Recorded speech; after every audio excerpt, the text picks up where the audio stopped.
bust out and there's 2 pounds of blow on the bus. Like, none of that kind of nonsense. There would never have been 2 pounds of blow on the bus. That would never last. Yeah. Today we are ranking the albums of Chevelle, starting with point number 1 in 1999. You'll say magnified pain is point number 1. Of note, this band formed in Grayslake, Illinois, which is not far from where I grew up. Now, I actually frequently forget that this album even exists since it rarely gets discussed, and I tend to think of the next one as the debut since it got all the attention. But I'm pretty sure I listened to this once back in the day, and that was kind of it. Not a bad record by any means, but it just lacks the tighter, more memorable songwriting and stronger production of the albums to come. Don't need tradition. This will break our mission. This was produced by Steve Albini, who worked with the likes of the Pixies and Nirvana, so it has kind of a noisier, grungier feel that the band ended up being disappointed with despite enjoying working with him. Combined with Pete's vocals, it also reminds me a little of Tool's Opiate and Undertow, especially songs like Skeptic, though this isn't nearly as strong of an album as those. Some good moments and plenty of passion, but it's still just not something I feel particularly driven to go back to. I'm putting this one at okay. They followed that up with Wonder What's Next in 2002. So lay down.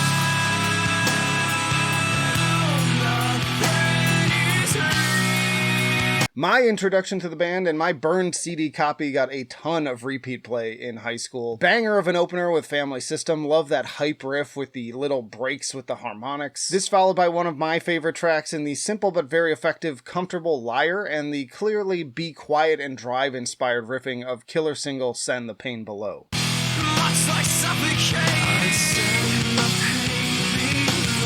Closure is probably my least favorite single, but I do enjoy the chorus and its kind of eerie energy. But The Red was the first track I heard from this album and the band in general, and that's all it took to get me hooked. Seriously infectious stuff. And really, I could summarize their entire sound with that idea. Just take a very basic and easy to learn but ultimately earworm guitar part, add some even more memorable vocals, rinse and repeat. It's a winning formula. Also really dig the title track and Forfeit. Definitely have a soft spot and a lot of nostalgia for this one, but still enjoy it front to back. I am going to put this one at perfection. Next up is This Type of Thinking Could Do Us in 2004.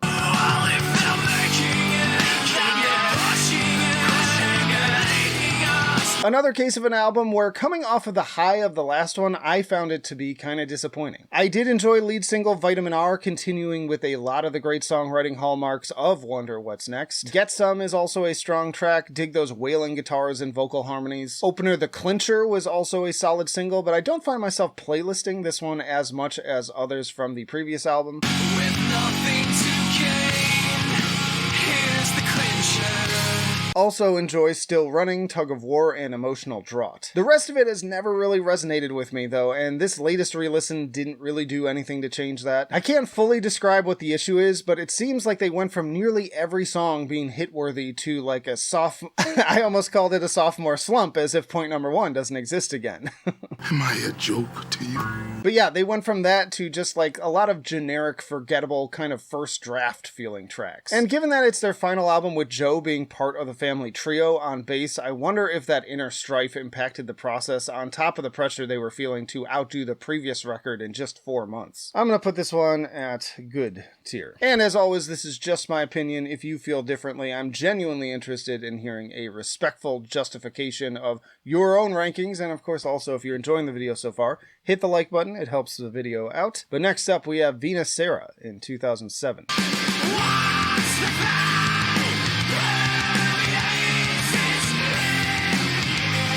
Apparently this album was made up of primarily unreleased material from the previous records, and it's another one I tend to forget actually exists. Decent opener in Anti-Saint and continuing the energy into Brainiac, I can sense a bit of renewed vitality going into this one. Another softer, drifty turn with Safer Waters, like Laying in the Grass and Wondering at the Stars. Good, if not some of their best singles in The Fad and Well Enough Alone. I feel like these didn't get nearly as much radio play. Why we live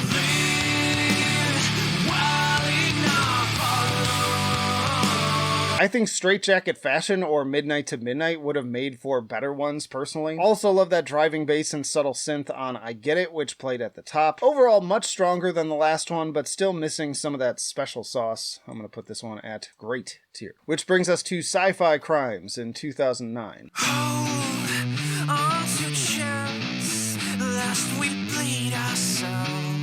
Now, this is another album I've had some serious memories with. Jars was another one of those singles that you just couldn't escape, but I never really got sick of. And once more, start to finish, this is just such a pleasure of an experience. Really setting the tone with Sleep Apnea and Mexican Sun, another great single in Letter from a Thief, but my crown jewel on this one is easily Shameful Metaphors. Has all my life been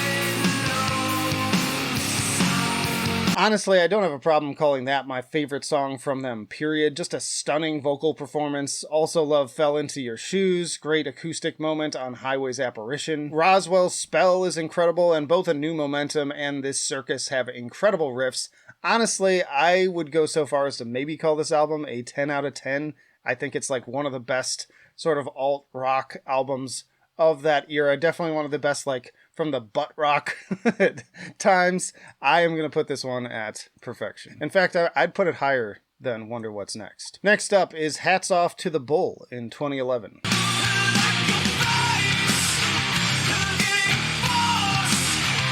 Now, I think this one I circled back to a little bit later, but it picks up basically right where that one left off, but maybe with a kind of bluesier, groovier twist with the highly infectious and headbangable Face to the Floor. That killer energetic bounce continues into Same Old Trip, and especially the hammer-on pull-off fest of Pinata. But then there are some great moodier tracks too, with the bass-driven Meddler and Ruse sounding like it straight up could have been on Tool's Anima. Seriously catchy title track too, a lot of interesting production choices on that one.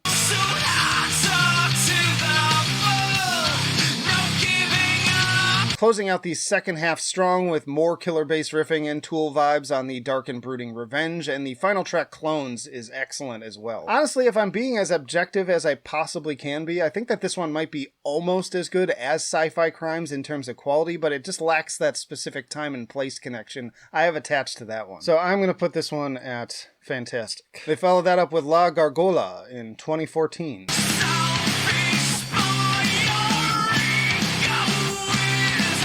Now, I hadn't listened to this one in a while, and man, had I forgotten just how good this one is too. They were on quite the tear. Another rager opener with the explosive Ouija board, followed by the also impossible not to headbang to An Island. That outmatched only by another big single in Take Out the Gunman. Maybe another top 10 track for them. just need a bit of light. With the gun at the eyes.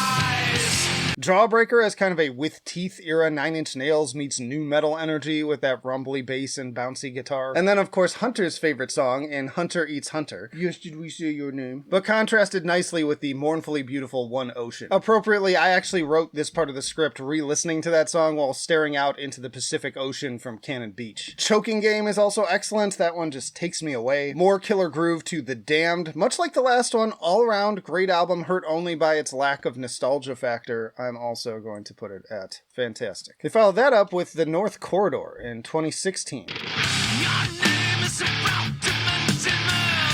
All tied to the light you sold to them. Now this one I'd only listened to once when it came out, and all I could remember was feeling like it had a darker, more serious vibe overall. And yeah, Door to Door Cannibals definitely fits that bill, and once more really dipping into those undertow vibes. Honestly, I often find the comparison of this band to Tool to be way overblown, but in some cases, and especially on this album, the influence is front and center. More great singles with killer bass on Joyride and Rivers, going for something a bit more dynamic.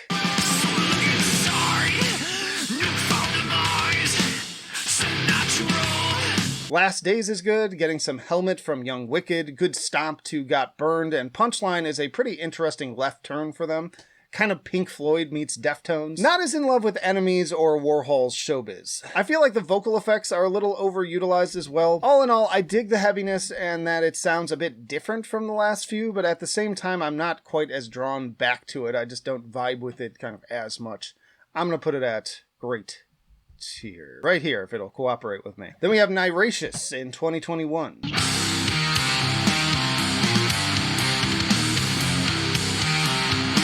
And I wasn't really sure how to pronounce that, but I did look it up, and apparently that's how the band pronounces it. So do with that what you will. In any case, it's an acronym for Nothing Is Real and This Is a Simulation. It's also their only album as a duo and the last with Epic Records. Also their first concept album with more overt sci-fi themes, and fitting to that, the songwriting feels a lot more progressive. They even describe the opener Verrückt as made up of sludgy stoner doom riffs, which definitely makes for a completely different vibe kicking things off. Really digging the energy on So Long Mother Earth. I can really see where the extra time went into on this record. Mars Simula manages to be both progressive and quite catchy with that chorus. Just kidding, say I'm awake to Mars.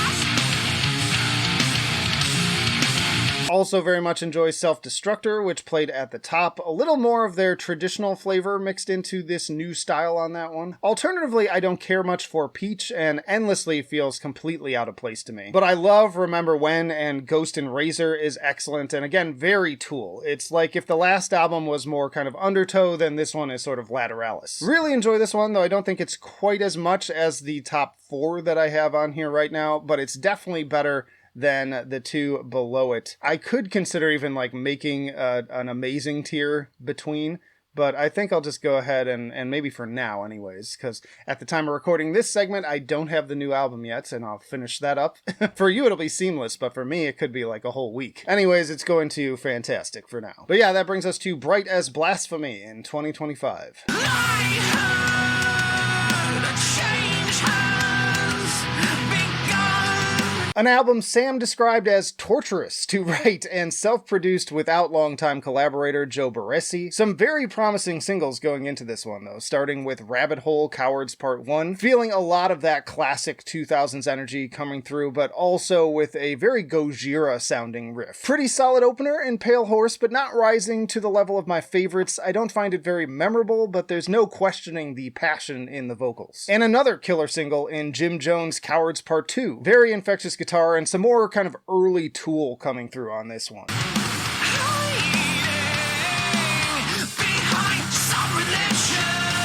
Also enjoy the hypnotic groove of Karma Goddess and all-around engaging AI Phobias. Love the solo on that one too. Slower fare here includes the simple but sorrowful Hallucinations and the once more haunting Blood Out in the Fields. Alternatively, we've also got the super heavy Wolves, Love and Light, and headbang-inducing drumming of closer Shocked at the End of the World. Overall, I'm not loving this one as much as the last one. I don't have as much to say about it, really, but I did enjoy it, and I do think it's at least a little bit above the North Corridor.